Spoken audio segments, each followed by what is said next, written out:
will hear a number of different recordings, and you will have to answer questions on what you hear. There will be time for you to read the instructions and questions, and you will have a chance to check your work. All the recordings will be played once only. The test is in 4 sections. At the end of the test, you will be given 10 minutes to transfer your answers to an answer sheet. Section 1. This conversation is between 2 people, Tom and Mary, who are choosing radios, televisions and telephones in an electronics shop. Listen to the conversation and decide which of the items in the picture, A, B, C or D, they're going to buy. First, you have some time to look at questions 1 to 4.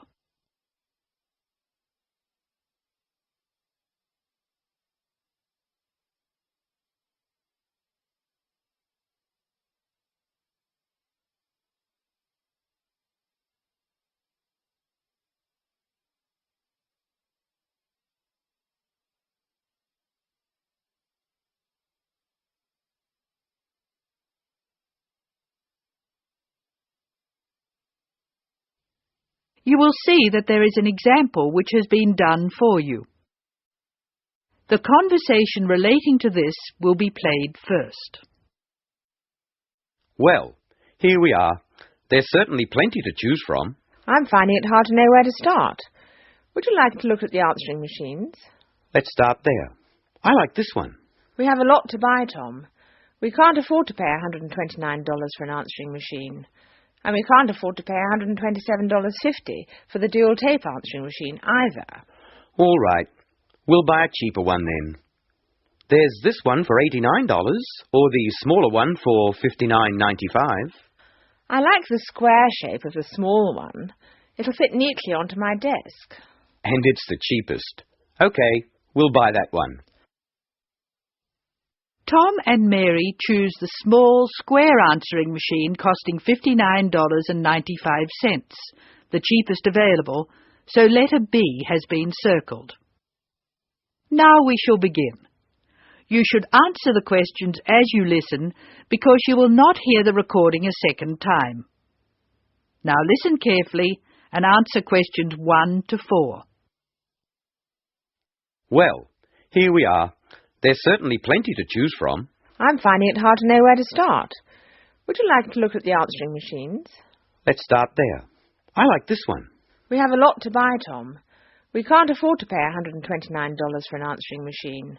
And we can't afford to pay $127.50 for the dual tape answering machine either. All right. We'll buy a cheaper one then. There's this one for $89, or the smaller one for $59.95. I like the square shape of the small one. It'll fit neatly onto my desk. And it's the cheapest. Okay, we'll buy that one. Good. Now we need to buy a telephone for the office. I'd like to get a portable phone. You know, one of those cordless ones. Are you sure? I think it's a good idea. We don't need another telephone answering machine, so we can look for a small one. I really like the one with the hinge in the middle. A folding telephone. Yes, that's a good idea. So we'll take that one. Are you ready to look at the other things we need? Yes. Let me look at the list. We need a couple of radios. I want one I can listen to while I'm walking. I know. They're just over here.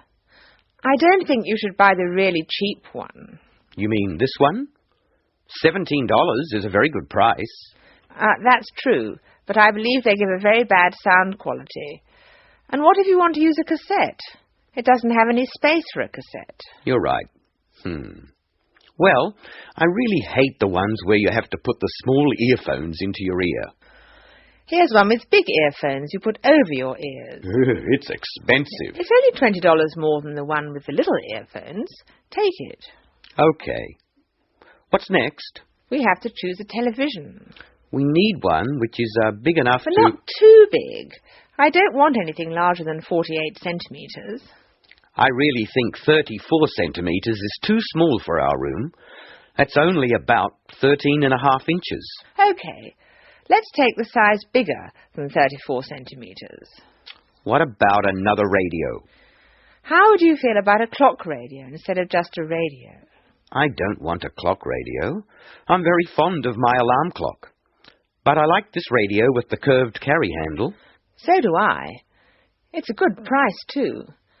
So, now we've chosen an answering machine, a cordless telephone, a radio for you to use when you go for a walk, another radio and a television. Anything else? No. Let's go and have a cup of coffee.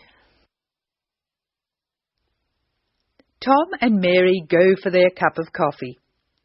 Listen to their conversation and be ready to answer questions 5 to 10.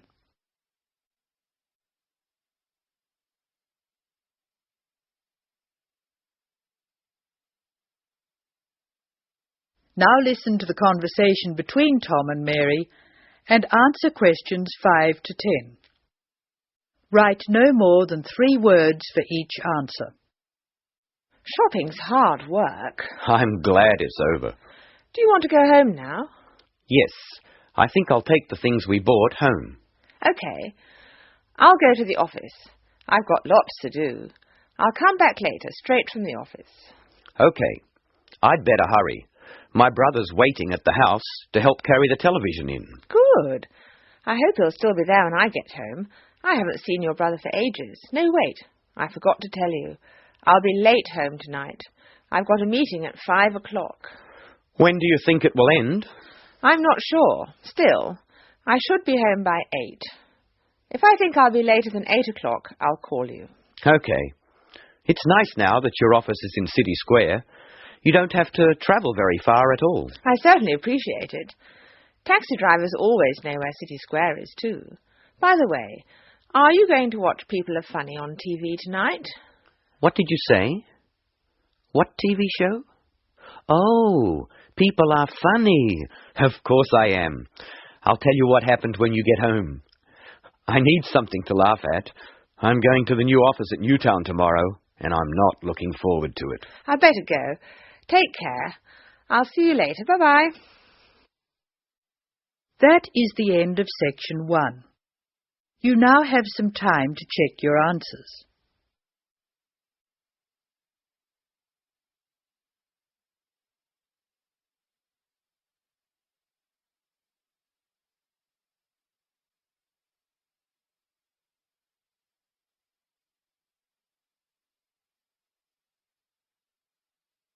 Now turn to section 2.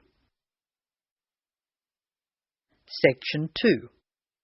You are going to hear a student arranging to transfer between English classes. She is leaving a message on the language department's answering machine. The student's name is May Lee. First look at questions 11 to 17.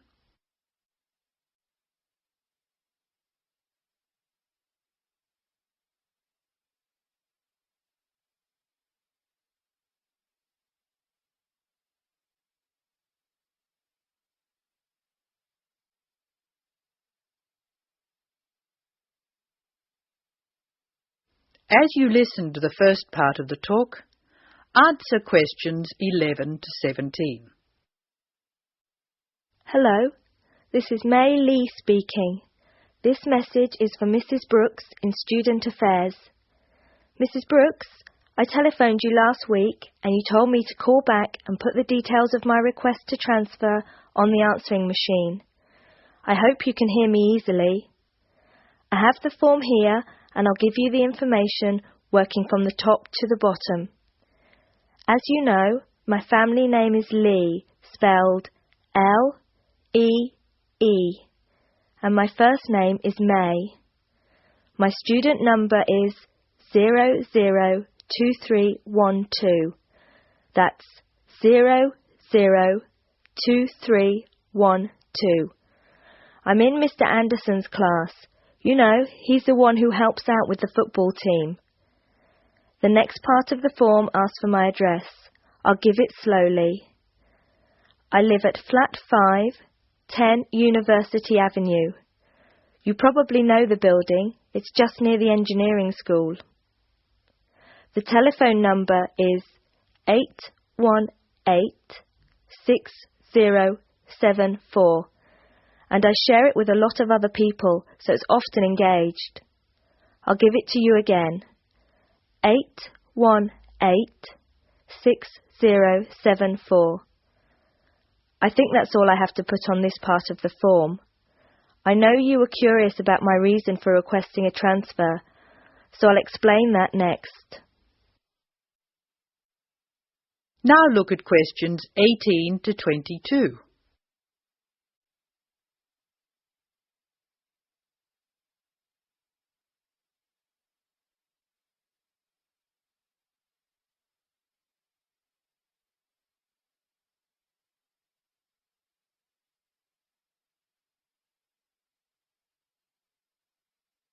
As May Lee continues her message, answer questions 18 to 22.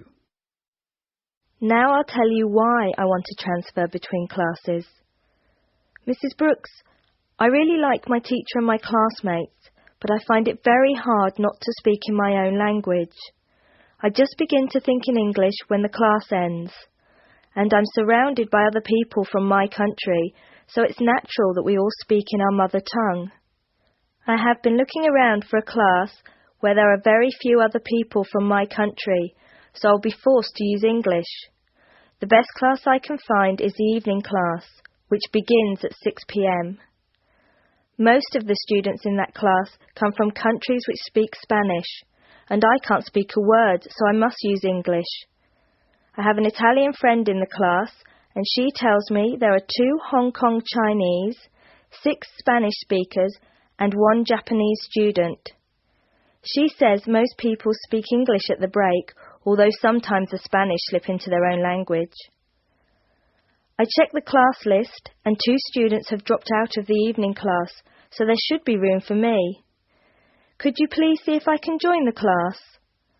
I'm not sure what the class number is, but the evening class I want is in room 305 of the Trotter building. The class I'm in now is next door to the Trotter building in Prince Tower, so it's very easy for me to find my way to the new class.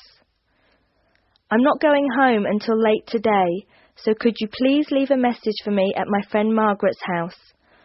Her number is 812-7543, and she has an answering machine. I do hope you can transfer me, Mrs. Brooks. If there is any more information you need, please call me. Thank you very much. That is the end of section 2. You will now have some time to check your answers.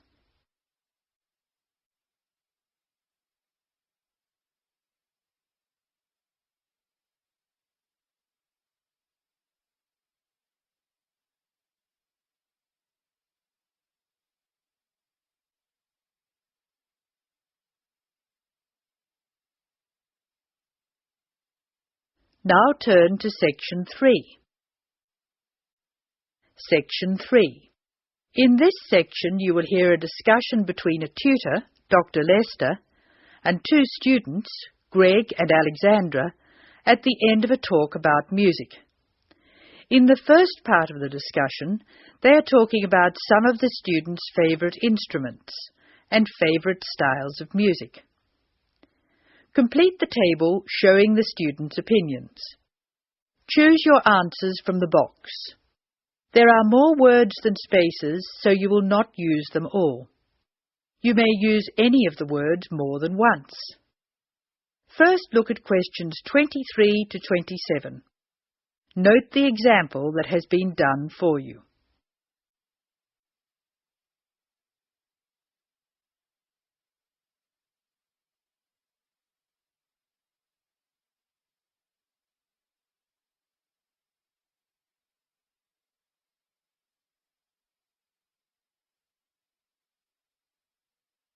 Now listen to the first part and answer questions 23 to 27. I think it's time we looked at the results of our survey. What did you find out, Alexandra? We're a group with very diverse tastes, Dr. Lester. I'm not surprised. What were the favourite instruments?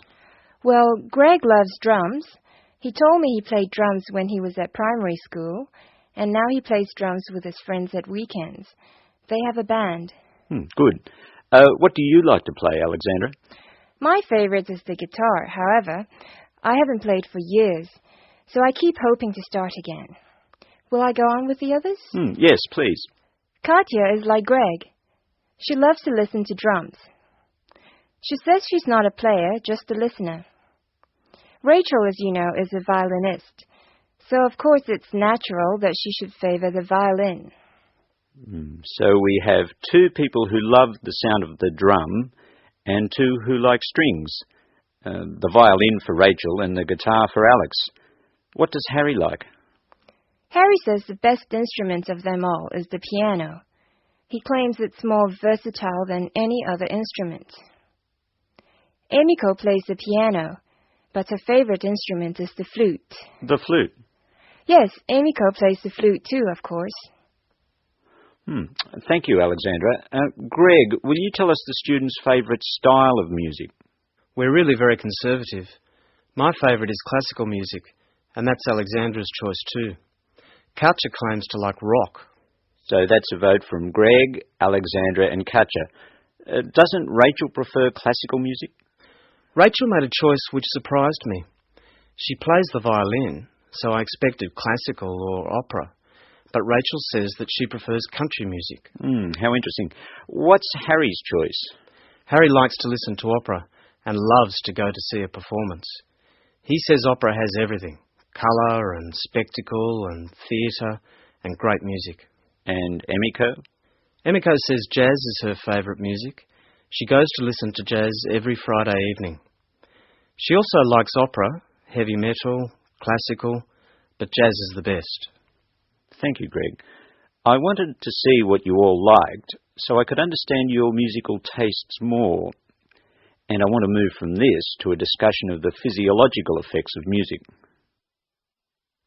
In the second part of the discussion, Dr. Lester will talk about the way music affects our bodies.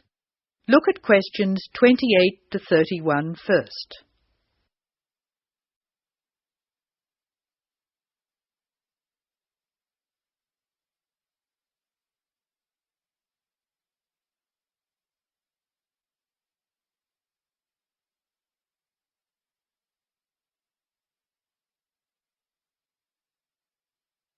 As you listen to the discussion, complete the sentences.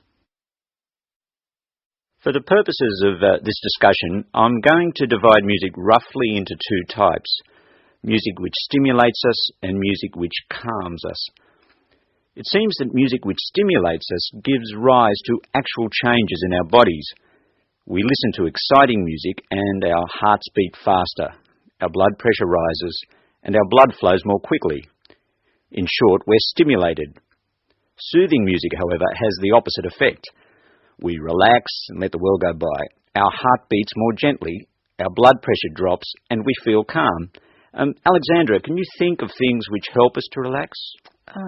Gentle rhythms? Yes, in part. The melodies which help us to relax are smooth-flowing and often have repeated rhythms. These rhythms are constant and dynamic, a little like the crash of the sea on the beach. Their very predictability is sedating, relaxing. By contrast, very loud, discordant music with unpredictable rhythms and structures excites and stimulates us. These two generalizations about the differences between music which stimulates and music which soothes are true as far as they go, but they are far from conclusive. We still have a lot of research to do to find out what, for instance, people of different cultures hear and feel when they listen to music. This department is taking part in a continuing study on the influence of culture on musical perception, and we'll talk about that more next week. That is the end of section 3. You will now have some time to check your answers.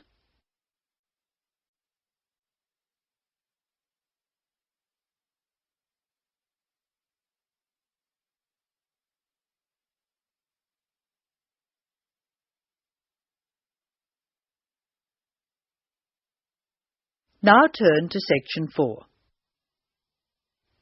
Section 4. You will hear an extract from a talk about preventative medicine, specifically how students can look after their own health. Listen to what the speaker says and answer questions 32 to 40. First, you have some time to look at the questions.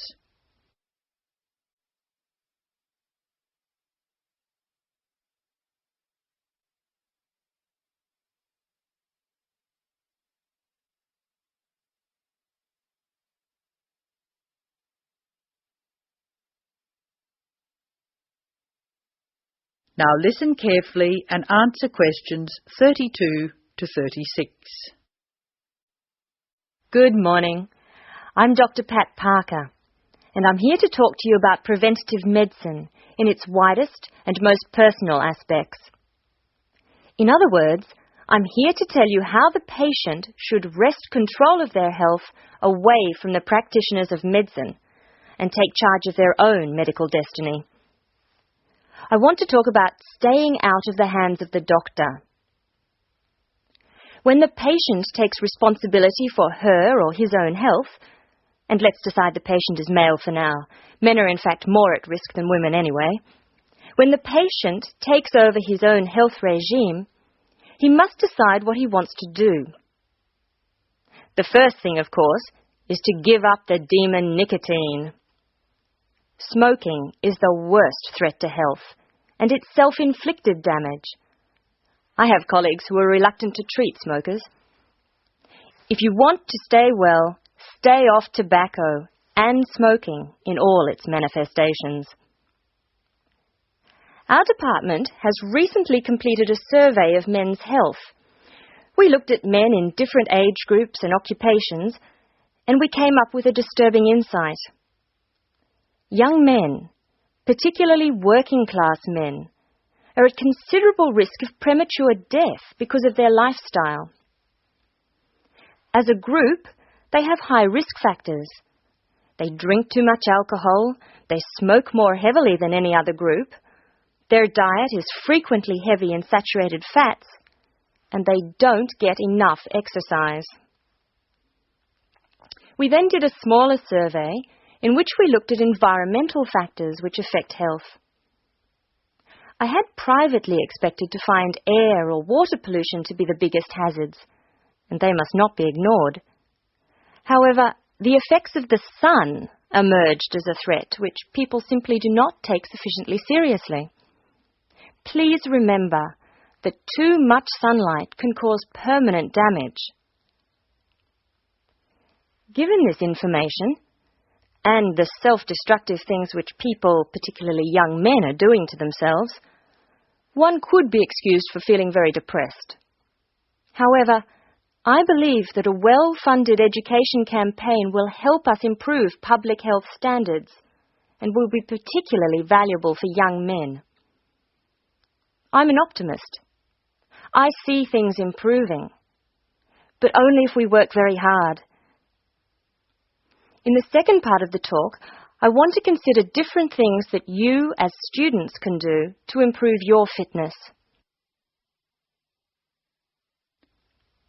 Now answer questions 37 to 40. So now I'd like to issue a qualification to everything I say. People will still get sick, and they will still need doctors. This advice is just to reduce the incidence of sickness. It would be great if disease were preventable, but it's not. However, we have power.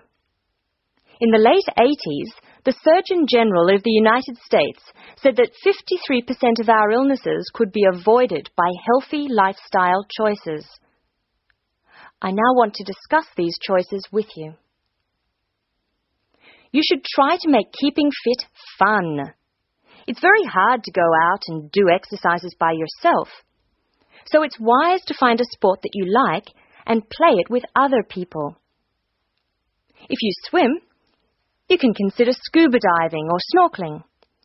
If you jog, try to find a friend to go with. If you walk, choose pretty places to walk or have a reason for walking. Your exercise regime should be a pleasure, not a penance. The university is an excellent place to find other people who share sporting interests with you. And there are many sports teams you can join. This, unfortunately, raises the issue of sports injuries. And different sports have characteristic injuries. As well as accidental injuries, we find repetitive strain injuries occurring in sports where the same motion is frequently performed, like rowing and squash. The parallel in working life is repetitive strain injury which may be suffered by typists or other people who perform the same action hour after hour, day after day. In this context, therefore, the most important thing to remember before any sport is to warm up adequately. Do stretching exercises and aim at all times to increase your flexibility. Be gentle with yourself and allow time to prepare for the game you have chosen to play. Don't be fooled by the term warm-up, by the way. It's every bit as important to do your warm-up exercises on a hot day as on a cool one. I think one of the most sensible and exciting developments in the reduction of injury is the recognition that all sports can borrow from each other. Many sports programs are now encouraging players to use cross-training techniques. That is, to borrow training techniques from other sports.